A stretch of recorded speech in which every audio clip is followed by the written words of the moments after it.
আজকে আমার ভাবির ছোট বোনের বিয়ের ইভেন্ট ছিল, এই জন্য আমরা পুরো গোষ্ঠী বিয়ে খেতে চলে আসলাম। হ্যালো এভরিওয়ান, আমি তাসকিয়া। আমার নতুন ব্লগে সবাইকে স্বাগতম। অনেকদিন পর একটা বিয়ের দাওয়াত পেয়েছি। আমি তো কিছুতেই যেতে যাচ্ছিলাম না, কারণ আমার মেয়েটা একটু অসুস্থ ছিল। তার সর্দি কাশ নেই, কিন্তু হুড়হাট করে মাঝে মাঝে জ্বর আসতেছে। এই নিয়ে আমরা দুজনে প্রচুর ডিপ্রেশনে ছিলাম। তারপরও সবাই বারবার ফোন করে রিকোয়েস্ট করছিল, এই জন্য সম্মান রক্ষার্থে যাচ্ছিলাম।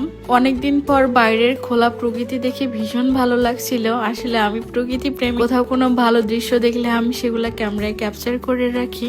প্রায় 20 কিলো পথ পাড়ি দিয়ে আমরা বিয়ে বাড়িতে চলে আসলাম। এসে তো সবার সাথে দেখা হয়ে গেল। আমার বাবা মা, ভাই ভাবি, ভাতিজি সবাই এসেছে। আর অনেকে হয়তো ভাবতে পারেন বিয়ে বাড়িতে এত কম মানুষজন কেন।